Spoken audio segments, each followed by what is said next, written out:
Hello dear students, आपका एक unit botany में पेंडिंग था। यूनिट का नाम है biology and human welfare. Biology and human welfare में सबसे पहला टॉपिक आता है टिश्यू कल्चर का। तो आज हम इसी टिश्यू कल्चर को डिस्कस करेंगे। टिश्यू कल्चर में हम देखेंगे टिश्यू कल्चर है क्या, प्लांट टिश्यू कल्चर क्या है, एनिमल टिश्यू कल्चर क्या है। उसके बाद आखिर में हम देखेंगे कि what are the applications of tissue cultures. तो आपने क्या काम करना है, पेन कॉपी साथ में रखना है और साथ साथ में उसको नोट भी करना है, और ये टॉपिक आपको फेयर कॉपी पे भी लिखा हुआ होना चाहिए। तो चलिए शुरू करते हैं। सबसे पहले टिश्यू कल्चर क्या है। अगर हम टिश्यू कल्चर की बात करेंगे तो टिश्यू कल्चर की जो पहली बार इस पे जिस साइंटिस्ट ने काम किया था, ये एक बेसिकली जर्मन बोटेनिस्ट थे। इनका नाम था गोटलीब हेबरलैंड। गोटलीब हेबरलैंड ने 1902 में सबसे पहली बार कॉन्सेप्ट दिया टिश्यू कल्चर का, और टिश्यू कल्चर के साथ साथ उन्होंने बताया कि व्हाट इज सेलुलर टोटिपोटेंसी। देखिए सेलुलर टोटिपोटेंसी क्या होती है। Cellular totipotency it is the ability of a cell to form any kind of cell. तो हम पढ़ेंगे इसमें सबसे पहले टिश्यू कल्चर क्या है। अगर मैं टिश्यू कल्चर की बात करूंगा तो टिश्यू कल्चर में हम टिश्यू की ग्रोथ करते हैं, या हम किसी भी टिश्यू से सेल को सेपरेट करते हैं और इस सेल से हम पूरा कंप्लीट ऑर्गेनिजम्स बनाते हैं।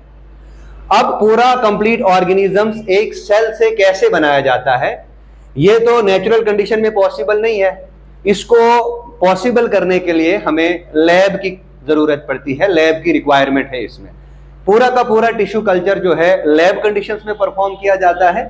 तो अब टिश्यू कल्चर में क्या है basically tissue culture. Tissue culture refers to the, इसका मतलब है कि यहां पे हम एनिमल सेल या प्लांट सेल या टिश्यू को कल्चर करते हैं, ये आता है टिश्यू कल्चर में। चलिए आगे देखते हैं आगे इसमें क्या है। और अब अगर हम टिश्यू कल्चर की बात करेंगे तो टिश्यू कल्चर में दो चीजें आती हैं, या तो हम एनिमल टिश्यू कल्चर करेंगे या हम प्लांट टिश्यू कल्चर करेंगे। अगर हम बात करेंगे एनिमल टिश्यू कल्चर तो ये आपके सिलेबस में नहीं है, ये जूलॉजी का पार्ट है। तो हमने पढ़ना है प्लांट टिश्यू कल्चर जो कि बोटेनी का पार्ट है। अब अगर हम प्लांट टिश्यू कल्चर की बात करेंगे तो क्या होता है प्लांट टिश्यू कल्चर में, इस चीज को अब हमने डिस्कस करना है कि what is plant tissue culture. पहले भी बताया मैंने कि टिश्यू कल्चर क्या है। अब इसमें स्पेसिफिकली हमने बात करनी है प्लांट टिश्यू कल्चर की। तो प्लांट टिश्यू कल्चर एक बेसिकली एक टेक्निक है, it is a lab technique, जहां पे हम मेरिस्टेमेटिक पार्ट ऑफ प्लांट, यानी कि मेरिस्टेमेटिक पार्ट ऑफ प्लांट है यहां पे मेरिस्टेमेटिक सेल्स। अब ये मेरिस्टेमेटिक सेल्स क्या होते हैं, वो सेल्स होते हैं जिनकी एबिलिटी होती है डिवाइड करने की। उनका साइटोप्लाज्म कंटेंट डेंस होता है, न्यूक्लियोलर कंटेंट डेंस होता है, जिसकी वजह से वो इजीली डिवाइड करते हैं। मेरिस्टेमेटिक सेल्स का मकसद ही है ज्यादा से ज्यादा डिवाइड करना, और इस मेरिस्टेमेटिक सेल से हमारा मकसद जो लैब में होता है कि हम इससे एक कंप्लीट ऑर्गेनिज्म, एक कंप्लीट प्लांटलेट्स या एक कंप्लीट प्लांट्स बनाएं। तो प्लांट टिश्यू कल्चर को हमेशा आर्टिफिशियली प्रिपेयर किया जाता है, और आर्टिफिशियली प्रिपेयर करने के लिए इसमें एक मीडियम की जरूरत पड़ती है, और इस मीडियम को कहते हैं न्यूट्रिएंट मीडियम। अब यहां पे एक टर्म आती है न्यूट्रिएंट मीडियम। देखिए न्यूट्रिएंट मीडियम एक ऐसा मीडियम होता है जिसमें सारी रिक्वायरमेंट्स होती हैं जो प्लांट की ग्रोथ के लिए जरूरी है, ठीक है ना। इसमें माइक्रो न्यूट्रिएंट्स का भी इस्तेमाल किया जाता है, इसमें मैक्रो न्यूट्रिएंट्स का भी इस्तेमाल किया जाता है। चलिए देखते हैं क्या क्या इसमें रिक्वायरमेंट होती है। तो प्लांट टिश्यू कल्चर को हम ऐसे भी कह सकते हैं कि ये mass multiplication of genetically identical plants है। मतलब क्या है, जो जेनेटिकली सिमिलर प्लांट्स हैं उनका मकसद ही हमारा लैब कंडीशन में उसको मल्टीप्लाई करना, उनका नंबर इंक्रीज करना। अब करेंगे कैसे, यही हमें बताएगा प्लांट टिश्यू कल्चर कि हम इसको कैसे करेंगे। क्लियर है यहां तक। उसके बाद अब इसमें कुछ जरूरत पड़ती है हमें। अब किस चीज की जरूरत पड़ती है, अगर हम यहां पे देखेंगे तो इसमें जो प्लांट हम लेंगे, प्लांट जो हम इसमें लेंगे ग्रोथ के लिए, वो हमने लेना है टेस्ट ट्यूब में, ठीक है ना। और इस टेस्ट ट्यूब में मान लो हमारे पास ये एक टेस्ट ट्यूब है, इस टेस्ट ट्यूब में हमने कोई सा भी प्लांट पार्ट का सेल लेना है। अब इस सेल को हम लेट्स सपोज यहां पे हमने कोई मीडियम रखा, इसे हम कहते हैं न्यूट्रिएंट मीडियम, ठीक है ना। ये न्यूट्रिएंट मीडियम एक मीडियम है, इसका नाम है MS मीडियम। ये साइंटिस्ट थे, दो साइंटिस्ट म्यूरास और सुकुज, इन दो ने एक मीडियम बनाया था, उसका नाम आया MS मीडियम, इस मीडियम में हम किसी भी सेल को डालेंगे और जो भी हम इसमें प्लांट पार्ट लेंगे जिसका हमने कल्चर करना है, उस प्लांट को हम बोलते हैं एक्स प्लांट। ठीक है ना। तो एक्स प्लांट क्या है? ये एक ऐसा प्लांट है जिसको हम लेते हैं कल्चर करने के लिए, उससे हम कहेंगे एक्स प्लांट। क्लियर है यहां तक? अब देखिए, जो भी सेल हम यहां पे लेंगे उस सेल की एक प्रॉपर्टी होनी चाहिए। अब क्या प्रॉपर्टी होनी चाहिए? वो सेल जो है वो टोटीपोटेंट होनी चाहिए। टोटीपोटेंट का मतलब क्या है? सेल के पास एबिलिटी होनी चाहिए कि वो पूरा कंप्लीट ऑर्गेनिज्म बनाए, पूरा होल ऑर्गेनिज्म बनाए, उससे हम कहते हैं टोटीपोटेंसी। तो ये एक टर्म आती है यहां पे, सेलुलर टोटीपोटेंसी। सेलुलर टोटीपोटेंसी क्या होता है? It is the ability of a cell to form the whole plant, उससे हम कहते हैं सेलुलर टोटीपोटेंसी। देखिए, द कैपेसिटी और ability of producing whole plants from explant. अब एक्स प्लांट कौन सा प्लांट है? वो प्लांट जो हमने टिश्यू कल्चर के लिए लिया, उससे पूरा प्लांटलेट बना लिया हमने, उस प्रोसेस को हम कहते हैं टोटीपोटेंसी। ठीक है ना। ये सेल की एबिलिटी होती है कि वो पूरा का पूरा कंप्लीट ऑर्गेनिज्म बनाए। मान लो ये हमारे पास एक्स प्लांट है। अब इस एक्स प्लांट को हमने न्यूट्रिएंट मीडियम में डाला, ये टेस्ट ट्यूब लिया हमने, इस टेस्ट ट्यूब में हमने न्यूट्रिएंट मीडियम डाला और इस एक्स प्लांट को हमने यहां पे प्लेस किया और बाद में हमने देखा इससे हमारे पास प्लांटलेट्स निकला टेस्ट ट्यूब के अंदर ही। अब ये कैसे प्लांटलेट निकलेगा? इसमें रूट भी निकलेगा, शूट भी निकलेगा, देखेंगे कैसे निकलेगा ये। ठीक है यहां तक।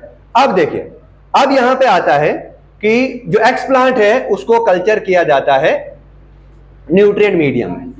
ठीक है ना। और इस न्यूट्रिएंट मीडियम में क्या क्या रिक्वायरमेंट है? अगर हम बात करेंगे न्यूट्रिएंट मीडियम में, तो न्यूट्रिएंट मीडियम में सबसे पहले मैक्रो न्यूट्रिएंट की जरूरत पड़ती है। अब देखिए, मैक्रो न्यूट्रिएंट्स वो न्यूट्रिएंट्स होते हैं जो प्लांट के लिए बहुत ज्यादा जरूरी होते हैं, इनके बिना प्लांट की ग्रोथ ही नहीं होगी। That's why they are known as macronutrients. और मैक्रो न्यूट्रिएंट्स में भी बेसिकली 3 ऐसे न्यूट्रिएंट्स हैं जिन्हें इस्तेमाल किया जाता है, जैसे कार्बन आ गया, नाइट्रोजन आ गया और फास्फोरस हो गया।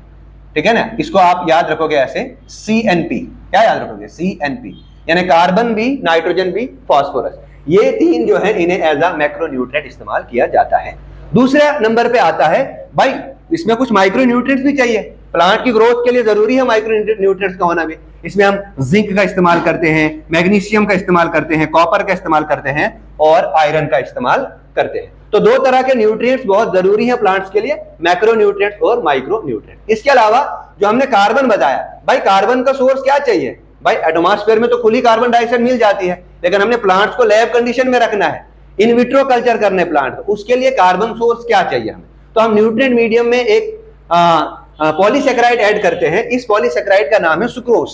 ये सुक्रोज हम ऐड करते हैं। ये सुक्रोज जो है ये कार्बन सोर्स है। भाई ये कार्बन प्रोवाइड करेगा। भाई कार्बन होगा तो प्लांट रेस्पायर करेगा, प्लांट फोटोसिंथेसिस करेगा। अगर कार्बन ही नहीं होगा तो प्लांट ये चीजें नहीं कर सकता। नाउ सुक्रोज को हम कैलस करते हैं। देखिए, व्हाट इज कैलस? सबसे पहले यहां पे कैलस टर्म आता है। कैलस क्या है? Callus is undifferentiated mass of cell. जब हमने प्लांट लिया, उस प्लांट में अगर हम ऑक्सिन और साइटोकाइनिन, ये 2 प्लांट हार्मोन है, these are plant growth regulators, अगर इनकी कंसंट्रेशन हम बराबर रखेंगे तो कैलस की फॉर्मेशन होती है। मैं बताऊंगा क्या क्या चीजें आती है इसमें आगे।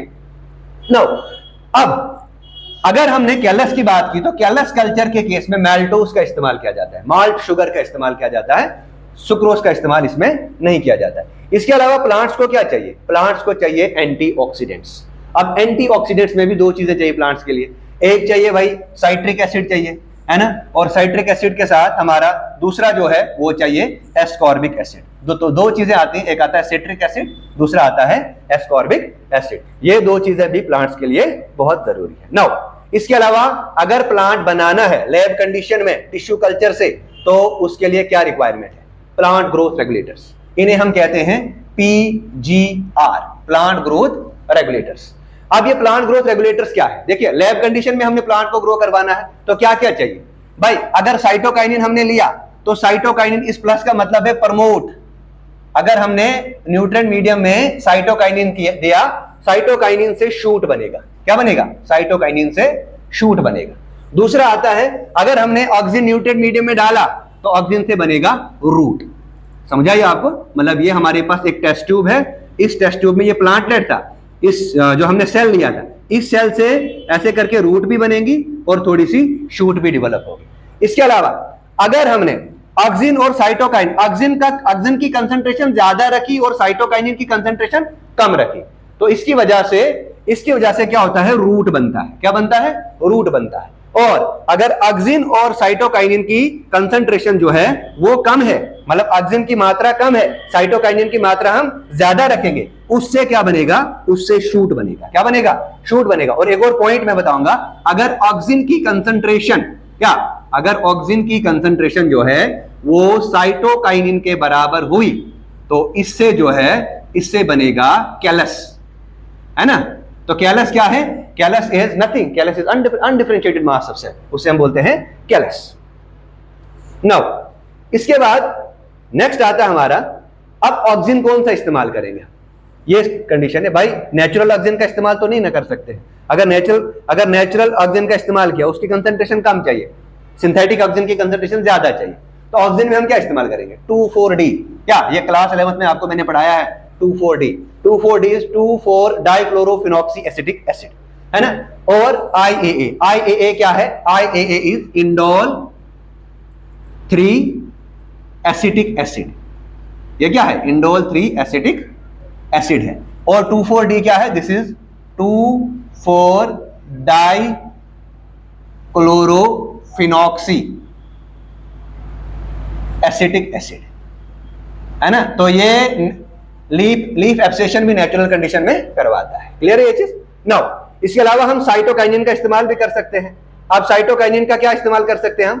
साइटोकाइनिन में हम ले सकते हैं काइनेटिन ले सकते हैं, जियाटिन ले सकते हैं, या कोकोनट मिल्क ले सकते हैं। ये बेसिकली नेचुरल साइटोकाइनिन है। इसके अलावा हम आर्टिफिशियल साइटोकाइनिन का इस्तेमाल भी कर सकते हैं, जैसे बेंजाइल अमाइनोप्यूरिन। ये बेंजाइल अमाइनोप्यूरिन जो है ये हमारा आर्टिफिशियल साइटोकाइनिन है। इसके अलावा हम इसमें विटामिन का भी इस्तेमाल करते हैं, विटामिन भी बहुत जरूरी है। पायरोडॉक्सल का इस्तेमाल करते हैं और राइबोफ्लेविन का हम इसमें इस्तेमाल करते हैं। अब जो न्यूट्रिएंट मीडिया है, इस न्यूट्रिएंट मीडियम में हम एक जेल का इस्तेमाल करते हैं, इसका नाम है अगार अगार जेल। ये अगार अगार जेल जो है ये एल्गी से लिया जाता है। ये बेसिकली रोडोफाइटा है, एक एल्गी के क्लास। इस रोडोफाइटा में 2 मेंबर आता है, एक आता है गैलिडियम और दूसरा आता है ग्रेसिलेरिया। इस गैलिडियम और ग्रेसिलेरिया से ये अगार अगार जेल ली जाती है, और इस अगार अगार जेल का इस्तेमाल किया जाता है एज अ न्यूट्रिएंट मीडियम। अब ये न्यूट्रिएंट मीडियम कितने टाइम के लिए रखा जाता है? 15 मिनट्स के लिए रखा जाता है। इसमें टेम्परेचर जो है 121 डिग्री सेल्सियस का मेंटेन किया जाता है, और एटमॉस्फेरिक जो प्रेशर है वो 151 एटमॉस्फेरिक प्रेशर इसमें रखा जाता है। क्लियर है ये चीज? इसके अलावा अब हमने इसमें भाई अगर हमने टिश्यू कल्चर करना है तो कितनी स्टेजेस में ये कंप्लीट होता है? 5 स्टेजेस में इस टिश्यू कल्चर को कंप्लीट करते हैं। तो सबसे पहली स्टेज आती है, इसको बोलते हैं स्टेज 0। देखिए स्टेज 0 जो है ये लैब से बाहर ये स्टेज की जाती है। क्या किया जाता है स्टेज 0 में? इसमें हम प्लांट को सिलेक्ट करते हैं, भाई कौन सा प्लांट का हमने पार्ट लेना है, इसको सिलेक्ट करते हैं। उसके बाद हम उस प्लांट को आइसोलेट कर लेते हैं। आइसोलेट करने के बाद इसकी हम आइडेंटिफिकेशन करते हैं कि कौन सा पार्ट इसके लिए जरूरी है। क्या कैलस लेंगे, एंथर लेंगे, पोलन लेंगे, सीड लेंगे, जर्म प्लाज्म लेंगे, या जोमा कोरोना लेंगे, प्रोटोप्लास्ट लेंगे, ओवरी लेंगे, एंथर लेंगे। ये सारी चीजें इसमें देखी जाती है, और इन्वायरमेंटल कंडीशंस को भी इसमें मेंटेन किया जाता है। इसके अलावा जब प्लांट लेंगे तो सबसे पहले इसकी वॉशिंग करेंगे हम अच्छे से। इसको हम अल्कोहल में इसको हम वॉश कर सकते हैं, या जितने भी या और भी स्टेरलाइजिंग एजेंट्स हैं वो हम इस्तेमाल कर सकते हैं, ताकि इससे माइक्रोबियल या बैक्टीरियल इन्फेक्शन जो है वो खत्म हो जाए। फिर इसकी हम कटिंग करेंगे। कटिंग मतलब मान लो हमने अगर एंथर वाला पार्ट लिया तो इस एंथर वाले पार्ट को इसको कट करेंगे। तो एंथर का कौन सा पार्ट हमने, एंथर में जो है माइक्रोस्पोरेंजियम ले सकते हैं हम इसमें। फिर इसमें क्या किया जाता है? सरफेस स्टेरलाइजेशन ऑफ प्लांट्स किया जाता है। यह था पहला पॉइंट, पहली स्टेज थी। दूसरी स्टेज आती है हमारे पास, that is known as stage 2। और स्टेज 2 में हमने क्या करना है? स्टेज 2 में हम लेते हैं एक टेस्ट ट्यूब। ये हमारे पास एक टेस्ट ट्यूब है। इस टेस्ट ट्यूब में एक मीडियम है, इस मीडियम का नाम है एमएस मीडियम। ये एमएस मीडियम क्या है? ये एक न्यूट्रिएंट मीडियम है। ये क्या है? ये एक न्यूट्रिएंट मीडियम है। अब इस न्यूट्रिएंट मीडियम में हमने ये एक्स प्लांट लिया, मतलब मान लो ये प्लांट पार्ट था, इस प्लांट पार्ट का ये हमने कोई एक्स प्लांट लिया, इस एक्स प्लांट को हम करते हैं इंक्यूबेशन। अब इंक्यूबेशन कितने टाइम के लिए करेंगे, इसको 15 से 20 दिन के लिए इंक्यूबेट करेंगे। अब इस प्लांट को भाई सनलाइट भी चाहिए, फोटोट्रॉपिज्म करेगा ये, 12 घंटे का हम इनको डार्क देंगे, 12 आवर्स इसको हम लाइट देंगे। ह्यूमिडिटी भी हमने यहाँ पे रखनी है, ह्यूमिडिटी को मेंटेन करेंगे इसमें 70 to 80%। उसके बाद टेम्परेचर मेंटेन करेंगे, ऑलमोस्ट 25 डिग्री सेल्सियस टेम्परेचर होता है, लेकिन इसमें हम ±2 डिग्री सेल्सियस भी कर सकते हैं, मतलब हम 23 डिग्री सेल्सियस से भी और 27 डिग्री इनके बीच में हम इसको टेम्परेचर मेंटेन कर सकते हैं। और हमने अगर ऑक्सीजन की कंसंट्रेशन कम और साइटोकाइनिन की कंसंट्रेशन ज्यादा दी तो इससे रूट बनेगी, रूट इंडक्शन होगा। सबसे पहले जो रूट बनेगा कल्चर मीडियम में, that is known as root induction. Clear है ये चीज? नाउ अब देखिए इंक्यूबेट करने के बाद यहां पे हमारे पास थोड़ा सा प्लांटलेट बन गया। इस प्लांटलेट को हम बोलते हैं कैलस। क्या बोलते हैं? Callus. What is this callus? Callus is undifferentiated mass सबसे, ये है अनडिफरेंशिएटेड मास ऑफ सेल। यहां तक क्लियर है? अब देखो इसके बाद क्या होगा, इसके बाद ये जो हमारे पास प्लांटलेट निकल के आया, इस प्लांटलेट से हम इसके छोटे छोटे और भी कैलस बनाएंगे हम। These are basically callus. इन कैलस को अलग अलग टेस्ट ट्यूब में हम रखेंगे। इन अलग अलग टेस्ट ट्यूब्स में न्यूट्रिएंट मीडियम है, ये क्या है? सारे न्यूट्रिएंट मीडियम है। इन न्यूट्रिएंट मीडियम में हमने ये एक्सप्लांट्स रखा। फिर सेम इंक्यूबेशन इनके साथ भी करेंगे जो हमने ऊपर किया, टेम्परेचर मेंटेन किया, ह्यूमिडिटी मेंटेन की। ये सारी चीजें करने के बाद ऑक्सीजन की कंसंट्रेशन, ऑक्सीजन अपॉन साइटोकाइनिन की कंसंट्रेशन, मतलब ऑक्सीजन की कंसंट्रेशन कम और साइटोकाइनिन की कंसंट्रेशन ज्यादा होगी तो रूट इंडक्शन होगा। इससे क्या होगा? रूट बनना शुरू हो जाएगा। और जब रूट बनेगा तो दो तरीके से हम रूट को आगे इसकी फर्दर डेवलपमेंट करा सकते हैं, या तो इन विट्रो या एक्स विट्रो। ये दो टर्म्स है, इन विट्रो और एक्स विट्रो। इन विट्रो में हम क्या करेंगे, जो एक्सप्लांट है उसको सीधा का सीधा मीडियम में ट्रांसफर करेंगे। वही ऑक्सीजन की कंसंट्रेशन कम, साइटोकाइनिन की कंसंट्रेशन ज्यादा, इसकी वजह से रूट इंडक्शन होगी टेस्ट ट्यूब में। इसमें जो हमारे पास टेस्ट ट्यूब है इसमें रूट बनना शुरू हो जाएगा। या एक्स विट्रो क्या करेंगे, इस टेस्ट ट्यूब से हम पहले प्लांट को बाहर निकालेंगे, प्लांटलेट को ये हमने बाहर निकाला, उसके बाद फिर हमने इसको ऑक्सीजन सॉल्यूशन में डिप किया। ये जो है ना, दिस इज ऑक्सीजन सॉल्यूशन, ये ऑक्सीजन सॉल्यूशन है। इससे हमने इस ऑक्सीजन सॉल्यूशन में डिप किया और इससे हमने देखा कि इसमें रूट इंडक्शन शुरू हो गया। क्या हो गया? इससे रूट इंडक्शन शुरू हो गया इससे। क्लियर है ये चीज? नाउ अब देखिए नेक्स्ट क्या होता है। फिर नेक्स्ट जो स्टेज 4 आती है, इस स्टेज 4 का नाम है एक्लिमेटाइजेशन फेज। अब एक्लिमेटाइजेशन फेज क्या है भाई? इसको हम ऐसी इन्वायरमेंटल कंडीशंस देंगे प्लांट को कि ये लो इन्वायरमेंटल कंडीशंस पे भी अपने आप को सर्वाइव करेगा, या स्ट्रेस इन्वायरमेंटल कंडीशन जब होंगी, जैसे हाई टेम्परेचर होगा, तो वहां पे भी प्लांट सर्वाइव करना चाहिए। ठीक है? अब देखो एक्लिमेटाइजेशन क्या है, यहां पे हार्डनिंग ऑफ प्लांट्स की जाती है। जो भी हमने प्लांट लिया, सबसे पहले हम इसको 25 डिग्री सेल्सियस में तो ये ग्रो करेगा। उसके बाद हमने इसका टेम्परेचर बढ़ाएंगे ताकि हमने देखना कि ये प्लांट रेजिस्टेंट कर पा रहा है हाई टेम्परेचर को कि नहीं। फिर 4 डेज के लिए हम इसको रखेंगे 27 डिग्री सेल्सियस में, फिर 4 डेज के लिए रखेंगे इसको हम 30 डिग्री सेल्सियस में, फिर 3 डेज के लिए रखेंगे इसको 35 डिग्री सेल्सियस में, फिर 3 डेज के लिए रखेंगे और इसको 30 डिग्री सेल्सियस में, फिर 2 डेज के लिए इसको हम 45 डिग्री सेल्सियस में रखेंगे। अब ये प्रोसेस क्यों किया जाता है? ताकि प्लांट में कुछ ऐसे एक्लिमेटाइज्ड कैरेक्टर आ जाएं ताकि वो नए किसी नई जगह के लिए सूटेबल हो जाए। अब इसमें भी देखिए एक्लिमेटाइजेशन क्या है। यहाँ एक्लिमेटाइजेशन का मतलब होता है सिंपल में कि ऐसी फिजियोलॉजिकल चेंजेस जो इसकी मेम्ब्रेन फ्लूइडिटी को इंक्रीज करे, उससे हम बोलते हैं एक्लिमेटाइजेशन। अब देखो अगर हमने टिश्यू कल्चर में एक्लिमेटाइजेशन नहीं किया, अगर इसको हमने स्किप किया, मतलब एक्लिमेटाइजेशन फेज नहीं किया, तो सर्वाइवल रेट अप्रोक्सीमेटली सिर्फ और सिर्फ 10% रहता है। और अगर हमने इसमें एक्लिमेटाइजेशन फेज जो है वो ज्यादा कर दिया, अगर एक्लिमेटाइजेशन फेज हमने कर लिया इसमें, तो इससे सर्वाइवल रेट जो है वो 90% इंक्रीज होता है। मतलब एक्लिमेटाइजेशन जरूरी है, होगा तो प्लांट अच्छे से ग्रो करेगा अनदर एनवायरमेंटल कंडीशंस में, और एक्लिमेटाइजेशन फेज अगर नहीं हुआ तो प्लांट के सर्वाइवल रेट बहुत कम है। एक्लिमेटाइजेशन से सर्वाइवल रेट बढ़ते हैं। नाउ जब एक्लिमेटाइजेशन कंप्लीट होता है तो प्लांट को ट्रांसफर किया जाता है फील्ड में। एक्लिमेटाइजेशन के बाद प्लांट जो है उसको हम फील्ड में ट्रांसफर करते हैं। This is all about tissue culture. अब यहाँ पे एक टर्म आती है कैलस कल्चर। कैलस क्या है भाई? Undifferentiated mass of cells. Undifferentiated mass of cells कैसे बनेगा? जब प्लांट ग्रोथ रेगुलेटर्स ऑक्सिन और साइटोकाइनिन की कंसंट्रेशन बराबर होगी तो तब कैलस की फॉर्मेशन होगी, और कैलस से हम कोई भी प्लांट बना सकते हैं। ठीक है ना? यह था हमारा कैलस कल्चर के बारे में। नाउ अब आता है नेक्स्ट हमारा एप्लीकेशन ऑफ टिश्यू कल्चर। ये अब लास्ट टॉपिक है। देखिए क्या होता है एप्लीकेशन ऑफ टिश्यू कल्चर। अब कहां जो हमने टिश्यू कल्चर किया इसको हम कहां एप्लीकाई करते, ये कहां एप्लीकेबल है, हम इसको कहां अप्लाई कर सकते हैं, इसका यूज क्या है, इसका मेरिट्स क्या है, वो आप डिस्कस करेंगे कि टिश्यू कल्चर कहां इस्तेमाल किया। देखिए सबसे पहले आता है माइक्रो प्रोपगेशन, है ना।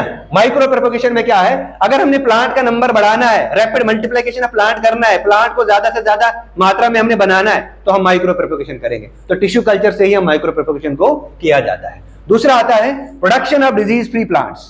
हमने क्या करना है? हमने प्लांट्स को बनाना है, लेकिन प्लांट्स कैसे होने चाहिए? Disease free plants. अब डिजीज फ्री प्लांट्स में ना इनमें बैक्टीरियल इन्फेक्शन हो, ना इसमें फंगल इन्फेक्शन हो, ना इसमें वायरल इन्फेक्शन हो, ना इसमें किसी पेस्ट का अटैक आ जाए, यानी कि इसको इनसे रेजिस्टेंस बनाना है, यानी कि एलिमिनेट्स पैथोजन। या हम इसको ऐसे कह सकते हैं, हमने प्लांट को बनाना है रेजिस्टेंट टू पैथोजेंस।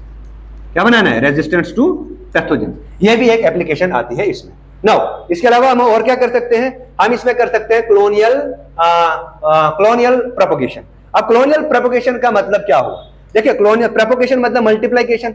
अब मल्टीप्लिकेशन हम किसकी करेंगे? जो जेनेटिकली सिमिलर प्लांट्स होंगे या जेनेटिकली आइडेंटिकल प्लांट्स। तो जेनेटिकली आइडेंटिकल प्लांट्स का नंबर अगर हमने बढ़ाना है तो इसके लिए भी हम कॉलोनियल प्रोपगेशन करते हैं। और कॉलोनियल प्रोपगेशन किसमें आता है? It is the application of tissue culture. फिर जर्म प्लाज्म कंजर्वेशन, ये मोस्ट इंपॉर्टेंट है।